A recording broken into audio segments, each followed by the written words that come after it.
Bonjour à tous, de retour dans une nouvelle vidéo pour traiter encore de la démonstration par récurrence avec encore un cas différent. Et ici on va traiter le cas d'une somme, donc ça va être un cas d'école pour toutes les sommes parce que la plupart vont fonctionner de la même façon. Et du coup on va aller regarder cette somme qui se lit. Donc le symbole que vous voyez ici c'est epsilon, donc on va dire plutôt somme. Donc c'est somme de k égale 1 jusqu'à n d k facteur de k plus 1. Voilà, ça se dit comme ça. Alors juste voir une seconde pour ceux qui ne savent pas en fait comment ça se manipule. À la base, une somme, elle vous dit, vous allez faire des additions successives en commençant par remplacer k par 1. Donc si je remplace k par 1, ça va me donner 1 facteur de 1 plus 2. 1 plus 1, pardon. Comme il s'agit d'une somme, tout de suite vous mettez plus, et ce k-là, il va augmenter de 1 en 1 jusqu'au n que vous aurez choisi. Donc là, le 1 est fini, je passe à 2, donc ça fera 2 facteur de 2 plus 1. Donc j'ai traité k égale 1, k égale 2, k égale 3, 3, 3 plus 1, et ainsi de suite. Blablabla, jusqu'à n qui vous donnera n plus 1. D'accord? Donc vous vous doutez que si à chaque fois je dois marquer ça, ça va être un petit peu long, d'où l'utilité de cette écriture, qui vous permet de raccourcir considérablement finalement le développement de ce genre de choses. Donc l'idée c'est d'aller montrer que tout ça, eh bien c'est égal à n plus 1, n plus 2 sur 3. C'est le but du jeu. Donc la propriété à démontrer, elle est déjà marquée. Donc ne vous amusez pas à recopier tout, en fin de compte copiez-la une fois, et la propriété Pn c'est donc ça. Donc on a défini ce qu'on voulait démontrer, étape 1.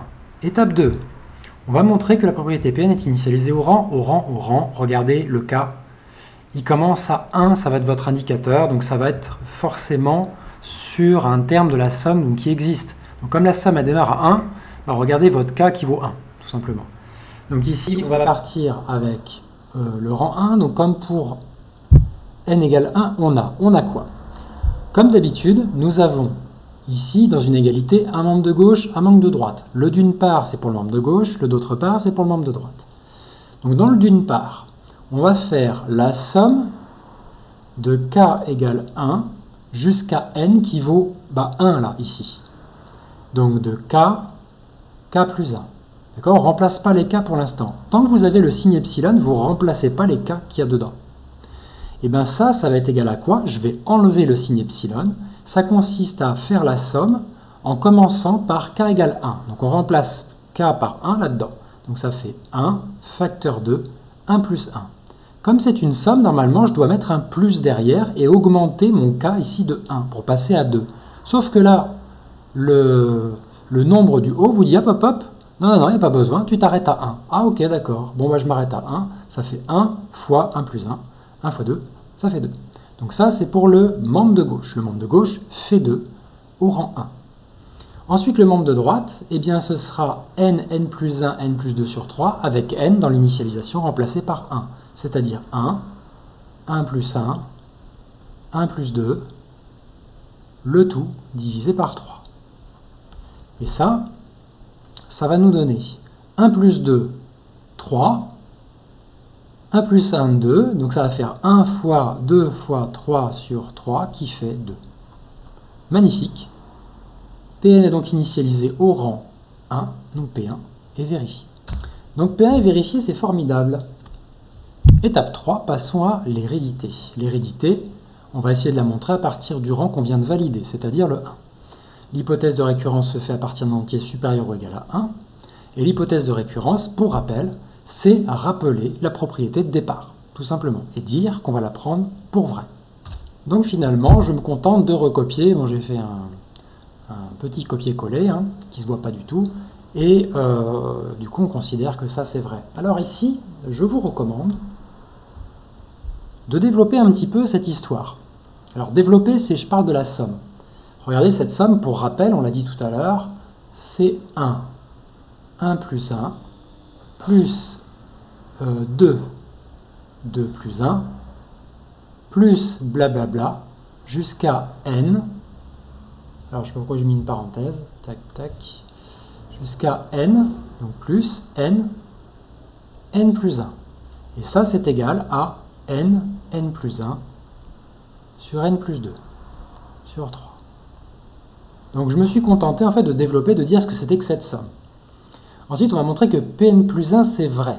C'est-à-dire que tout ceci doit être valable en remplaçant les n par n plus 1. Donc ça va donner la chose suivante, ce sera donc la somme de k égale 1 jusqu'à n plus 1. Ensuite, ce qu'il y a dedans, ça ne change pas, kk plus 1. Et en fait, vous ne remplacez que les n. Donc le premier n ici se change en n plus 1. Le deuxième n dans n plus 1, vous allez remplacer n par n plus 1. Ça va faire n plus 1, c'est-à-dire n plus 2. n plus 2, vous allez remplacer n par n plus 1. n plus 1 plus 2, ça fait n plus 3. Et le tout divisé par 3. Alors, tout comme au-dessus, on va aller essayer de voir ce que c'est que ça, la somme de k égale 1 jusqu'à n plus 1, cette fois-ci, de la même chose. On va aller voir ce que c'est. Donc ça va être, on commence à k égale 1, 1 plus 1, plus 2, 2 plus 1, plus blablabla, plus, avant d'arriver au rang n plus 1, on va arriver au rang n, n'est-ce pas? n plus 1.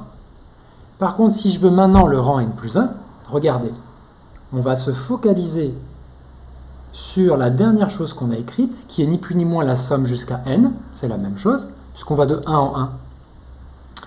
Comment est-ce qu'on va faire pour écrire n plus 1? On va remplacer ce n-là et ce n-là par n plus 1, ce qui va nous donner n plus 1, facteur de n plus 1 plus 1, c'est-à-dire n plus 2.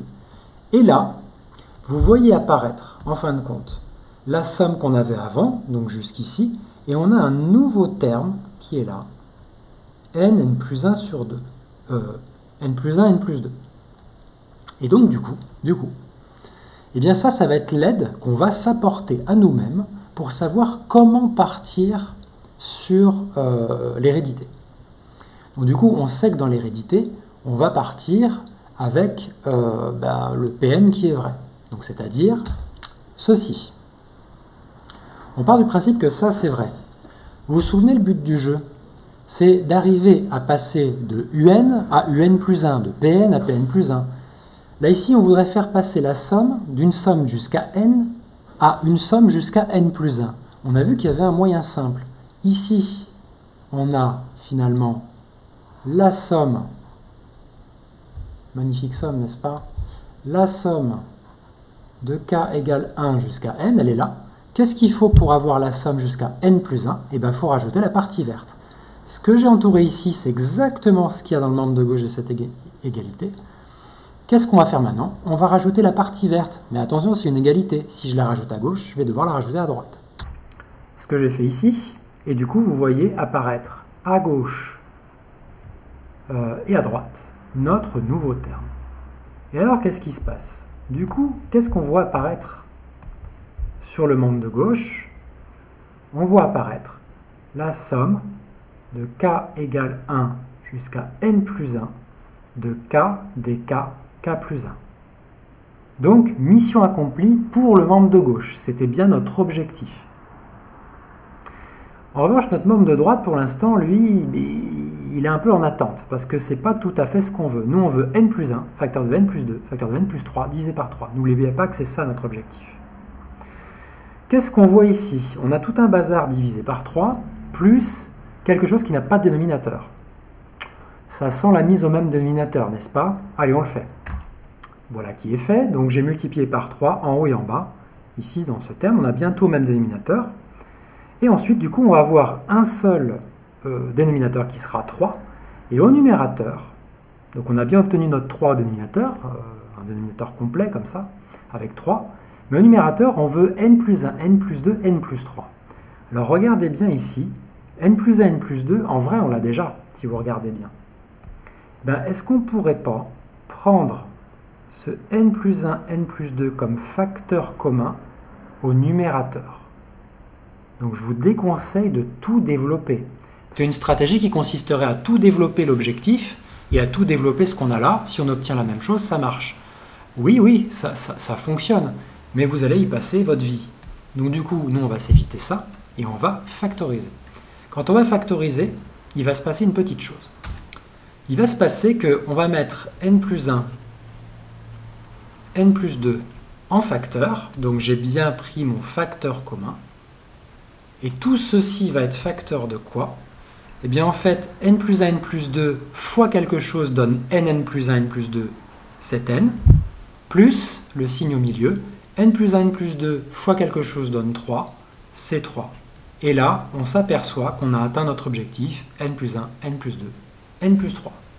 Du coup, on s'aperçoit qu'on a prouvé que la propriété Pn était initialisée au rang 1 héréditaire. Donc à partir du rang 1, on en déduit que cette propriété est vérifiée en conclusion. Du coup, pour tout n plus grand que 1, eh bien on pourra recopier là-haut notre propriété. Voilà, c'est chose faite. Donc, prenez cet exemple comme modèle pour toutes vos sommes parce qu'elles vont se résoudre de la même façon. À savoir que dans l'hérédité, n'hésitez pas à écrire la somme que ça donne en fait lorsqu'on veut aller à l'étape n plus 1. En écrivant bien, avant de rajouter le bloc qui vous manque pour aller à n plus 1, en réécrivant bien ce que c'est que d'aller jusqu'à n déjà. Parce que n plus 1, c'est juste écrire le terme d'après.